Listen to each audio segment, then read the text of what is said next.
जय हिंद दोस्तों। आज लोग हम रीजनिंग का सेक्शन नंबर डी डिस्कस करेंगे। इससे पहले हम रीजनिंग का 4 वीडियो ला चुके हैं और चारों एक अलग अलग टिप्स पे है। और इस वीडियो में हम सारे को एक शॉर्ट ट्रिक से डिस्कस करेंगे। केवल आप ज़्यादा कुछ नहीं, केवल 4-5 दिन अच्छे से पढ़ लो, क्या पता इस बार सिलेक्शन हो ही जाए। आते हैं हम लोग प्रश्नों पे। आपका समय मैं ज़्यादा व्यर्थ नहीं करूँगा। पहला प्रश्न कह रहा है कि लुप्त संख्या ज्ञात करें। मैंने आपको एक वीडियो में बताया रहा होगा कि जब लुप्त संख्या ज्ञात करने को कहे तो सबसे पहले उसमें 4 रूल होता है। 4 रूल क्या होता है? 5 रूल होता है, सॉरी। पहला, या तो एडिशन होगा, या तो सब्ट्रैक्शन होगा,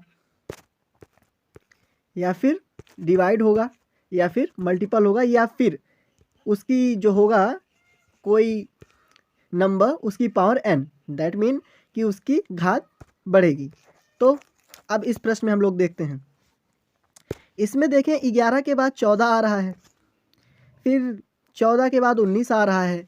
तो मतलब इसमें आमतौर पे हम कह सकते हैं जनरल सी भाषा में कि ये बढ़ रहा है, डिक्रीजिंग मतलब इंक्रीजिंग ऑर्डर में जा रहा है। अब बढ़ कितना रहा है?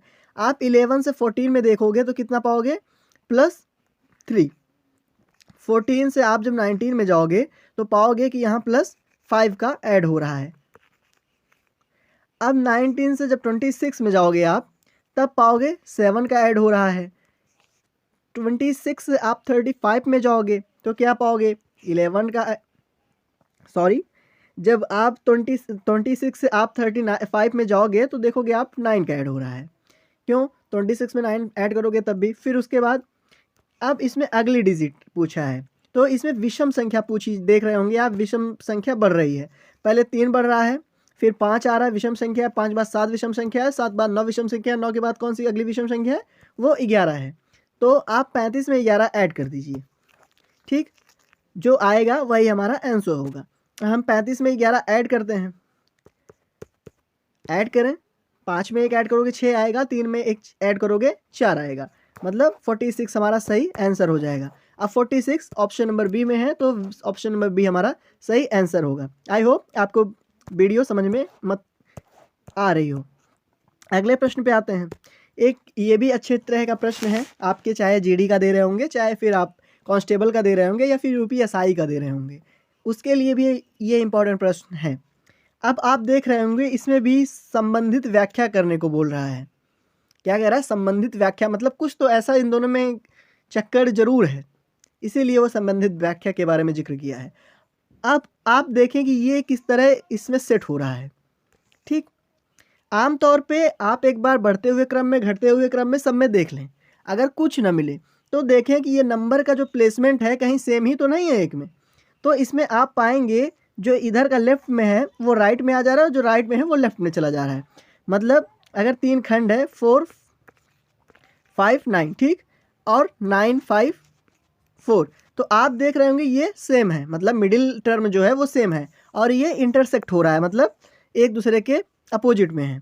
इस तरह का रीजनिंग में generally question mental ability test में पूछते हैं, तो आप इसको ध्यान रखिएगा। तो उसी तरह आप किसका करेंगे? 387 का।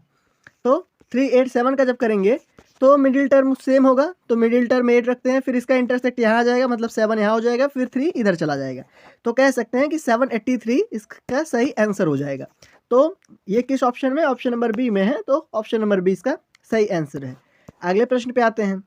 अगला प्रश्न कह रहा है कि नीचे दिए गए जो प्रश्न है उसमें संबंधित शब्द को चुनिए आप।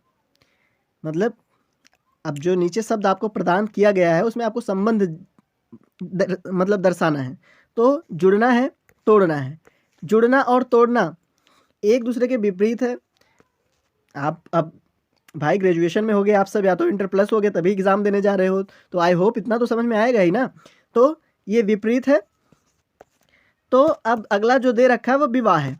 विवाह का क्या होता है? किसी की शादी होती है तो किसी की शादी टूटती है, जो शादी को टूटती है उसको किस नाम से जाना जाता है? तो उसको तलाक के नाम से जाना जाता है। मतलब ऑप्शन नंबर सी इसका सही आंसर है। अगले प्रश्न पे आते हैं। अगला प्रश्न कह रहा है कौन सा शब्द अन्य शब्दों से अलग है? तो इनमें कौन सा शब्द अन्य शब्दों से अलग है? Pencil, paper, pen, crayon. Crayon एक कलर होता है। आप देखेंगे कि जो पेंसिल, पेन है और क्रेयॉन है, ये तीनों लिखने के लिए यूज़ होते हैं, लिखने के लिए या फिर ड्राइंग के लिए, लेख हेतु यूज़ करते हैं या फिर ड्रॉ करने के लिए। लेकिन जो पेपर है वो इन तीनों से अलग है, तो इसका ऑप्शन नंबर बी सही आंसर हो जाएगा। अगले प्रश्न पे आते हैं। अगला प्रश्न क्या कह रहा है? अगला प्रश्न कह रहा है कि निम्नलिखित में से कौन सा वेन आरेख, जो वेन आरेख आपको दिया है ABCD में, उसमें से राजस्थान, भारत, एशिया, इन तीनों के बीच को संबंध को दर्शा रहा है। तो आप पाएंगे जो एशिया है ये एक महाद्वीप है, जो भारत है वो एशिया का एक देश है, और जो राजस्थान है ये भारत का एक राज्य है।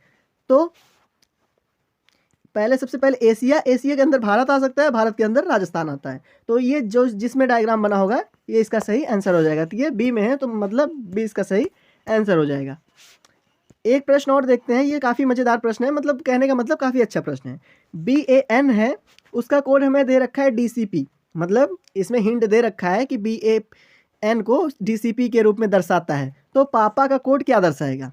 देखिए, इस तरह का प्रश्न जनरली क्या करता है कि शब्द की वैल्यू मतलब उसका रिप्लेसमेंट की जो वैल्यू होती है उसी को हम लोग को देखना होता है। जैसे BAN है, अब DCP में आ रहा है, आप B से D में जाओगे तो यहाँ +2 हो रहा है।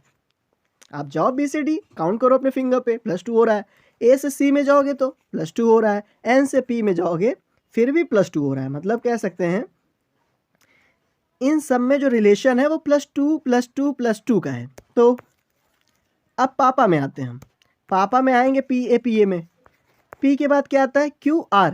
इसमें जब 2 प्लस करेंगे तो QR आ जाएगा, और A में अगर 2 प्लस करोगे C आ जाएगा, फिर P में 2 प्लस करोगे तो R आ जाएगा, फिर A में +2 करोगे C, मतलब RC इसका सही आंसर होगा। वो हमारा ऑप्शन नंबर डी में दे रखा है, तो ऑप्शन नंबर डी इसका सही आंसर होगा।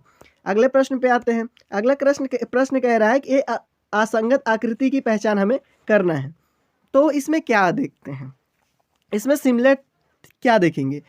जो असंगत होगी, मतलब जो मतलब इसमें डिसिमिलरिटी दिखाएगा वह इसका सही आंसर हो जाएगा। तो ए में आप देखोगे तो पाओगे इधर सही है, इधर सही है, इधर डॉट है, इधर डॉट है। सिमिलर प्रोसेस, दो तरफ इसमें भी डॉट है और दो तरफ सही है, ये एक दूसरे से मैच कर रही हैं। ये भी सही है, ए भी सही है, दोनों एक दूसरे के अपोजिट है, ये भी एक दूसरे के अपोजिट है। कहने का मतलब है इन तीनों डायग्राम में जो आप पा रहे हो वो एक दूसरे के अपोजिट में सही हैं, ठीक। लेकिन इसमें आप देखोगे इधर डबल डॉट, इधर डबल टिक है, तो मतलब ये सिमिलरिटी तो दिखा नहीं रहा है। तो इधर सिमिलरिटी, ये सिमिलर है, टॉप टू बॉटम सिमिलर है, but left to right similar नहीं है। तो कह सकते हैं कि ये असंगति को दर्शा रहा है। तो हमारा सही आंसर क्या होगा? आंसर नंबर डी हमारा सही आंसर हो जाएगा। अगले प्रश्न पे आते हैं। अगला प्रश्न दे रखा है कि नीचे दिए गए शब्दों को पद क्रम में, अनुक्रम में हमें व्यवस्थित करना है। मतलब इस तरह का प्रश्न आप अगर कांस्टेबल की परीक्षा देने जा रहे हो तो 100% श्योर है 2 से 3 प्रश्न ना पूछे जाए, तो आप परीक्षा के बाद मुझे इस वीडियो में चाहे जो बोल लेना। लेकिन अगर पूछा जाए तो फिर बात दूसरी है, तो आप समझ जाइएगा कि हम लोग ठीक हैं। अब इसमें कह रहा है कि वो शब्द का हमें पद क्रम के रूप में अनुक्रम करना है जो व्यवस्थित ढंग से हो। तो आप पाएंगे जैसे सर्वोच्च न्यायालय है, ठीक, और उच्च न्यायालय है, फिर ग्राम पंचायत है, फिर जिला पंचायत है, फिर तालुका पंचायत है, ठीक है ना। अब इसमें क्या है जनरली आप समझिए, इसमें सबसे बड़ा क्या है? 1 नंबर। उसके बाद कौन सा है? दूसरे नंबर पे उच्च न्यायालय आता है, तीसरे नंबर पे कौन सा आता है? जिला न्यायालय, और चौथे नंबर पे तालुका, और 5वें नंबर पे ग्राम पंचायत, ठीक। या तो इसका सही आंसर 1, 2, मतलब सर्वोच्च न्यायालय 1, 2, 4 और 5, 3 होगा, या तो फिर इसका आंसर इसका जस्ट अपोजिट होगा। तो अपोजिट का सबसे पहले कौन सा है? सबसे मतलब जो छोटा है वो कौन सा है? ग्राम पंचायत। तो ग्राम पंचायत का सीरियल नंबर क्या है? 3, ठीक। सबसे छोटा 3 किस में है? मतलब ऑप्शन नंबर 1 कैंसिल कर दीजिए, क्योंकि BCD में 3 है पहले। उसके बाद कौन सा है? उसके बाद है तालुका पंचायत, उसके ऊपर आती है। तो आप तालुका पंचायत के लिए उसके बाद 3 के बाद 5 आ रहा है, तो आप 5 किस में? केवल बी में है, बाकी सब में नहीं, मतलब सी और डी भी कैंसिल हो गया। तो कह सकते हैं कि हमारा जो ऑप्शन नंबर बी है वो हमारा करेक्ट आंसर हो। अगले प्रश्न पे आते हैं। अगला प्रश्न पहले देखिए कथन दे रखा है, फिर निष्कर्ष। इस तरह के प्रश्न में आप क्या करोगे बच्चों, इसमें जब आप सॉल्व करना तो निष्कर्ष पहले मत देखना, मेरी अगर राय मानना, क्योंकि मुझे इस चीज़ का अनुभव है। मैंने भी काफ़ी ज़्यादा मात्रा में इसकी पढ़ाई की है, तो आप मुझ पे थोड़ा ट्रस्ट करिएगा कि ये निष्कर्ष जो होता है उसको आप नज़रअंदाज कर दें, और जो कथन है आप उसको पढ़ते हुए अपने दिमाग में उसके नकारात्मक और सकारात्मक दोनों प्रभाव को या फिर दोनों पक्षों को कह सकते हैं कि आप रखें। जैसे इसमें है कि प्रत्येक मंत्री एक छात्र है, जो इस कथन का मतलब है कि प्रत्येक मंत्री एक छात्र है, तो आपको इस प्रश्न से सीधा समझ में आना चाहिए कि जो ऐसा कोई छात्र नहीं है जो मंत्री ना हो। सीधी सी बात है ना कि प्रत्येक बोल रहा है तो इसमें तो ऐसा कोई छात्र ना हो जो मंत्री हो। दूसरा कह रहा है प्रत्येक छात्र अनुभवहीन है, मतलब उसके पास अनुभव नहीं है। तो इसमें इस जो दिया गया है इसमें ऐसा भी कोई छात्र नहीं जो जिसके पास अनुभव हो। मतलब दोनों पक्ष तो आपके समझ में आ गए। इसके मतलब दोनों, पहले का अर्थ ये है कि सारे छात्र मंत्री हैं, दूसरे का है कि सारे छात्र अनुभवहीन हैं। तो अब निष्कर्ष को पढ़ेंगे। प्रत्येक मंत्री अनुभवहीन है, प्रत्येक मंत्री अनुभवहीन है, क्योंकि जो उसमें छात्र हैं वो मंत्री हैं। बात आप समझ रहे हैं? तो जो छात्र हैं वो अनुभवहीन है, तो कह सकते हैं कि इसमें जो ऑप्शन नंबर ये है ये गलत होगा। रीज़न आपको पता है, जो छात्र हैं सब वो मंत्री हैं और प्रत्येक मंत्री अनुभवहीन है। ठीक, अगला सेकंड ऑप्शन देखते हैं। कुछ अनुभवहीन लोग छात्र हैं। इसमें दे रखा है प्रत्येक छात्र अनुभवहीन है, हर कोई छात्र अनुभवहीन है, तो कुछ अनुभव छात्र लोग, तो ये भी गलत साबित हो जाएगा। रीज़न क्या है? क्योंकि प्रत्येक मंत्री अनुभवहीन है, ये बात तो सही है, इसमें कोई दो राय नहीं है, क्योंकि जो प्रत्येक मंत्री हैं वो एक छात्र हैं और प्रत्येक छात्र एक अनुभवहीन है, तो छात्र और मंत्री का संबंध एक दूसरे के सापेक्ष है। तो ऑप्शन नंबर ए, सॉरी मैंने थोड़ी देर पहले कहा कि ए गलत है, इसमें ऑप्शन नंबर ए मतलब सही है। ए का मतलब जिक्र किसी में किया है कि निष्कर्ष सिर्फ एक निष्कर्ष सहमत है, तो ऑप्शन नंबर ए सही है। अगले प्रश्न पे आते हैं। अगला प्रश्न कह रहा है कि लुप्त संख्या ज्ञात करें। लुप्त संख्या ज्ञात करने की विधि क्या है? या तो ऊपर से नीचे आए या तो फिर दाएं से बाएं जाएं। तो इसमें दाएं से बाएं आएंगे। आप 73 8 में बहुत बड़ा गैप पा रहे हैं, तो इसमें आप कह सकते हैं कि कोई संबंध नहीं है। 49 11 जाओगे फिर भी नहीं। इसमें देखो जो संबंध बन रहा है वो दूसरे क्रम और तीसरे क्रम से बन रहा है। कैसे? इस प्रश्न में जब आएंगे हम तो क्या पाएंगे? अब देख रहे होंगे कि जो 11 की वैल्यू है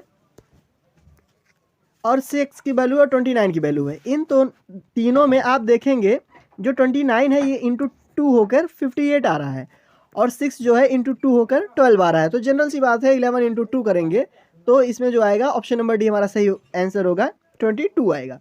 आई होप आपको वीडियो पसंद आए। अगर ना पसंद आए तो इसमें क्या कमी है आप कमेंट सेक्शन में ज़रूर बताइएगा।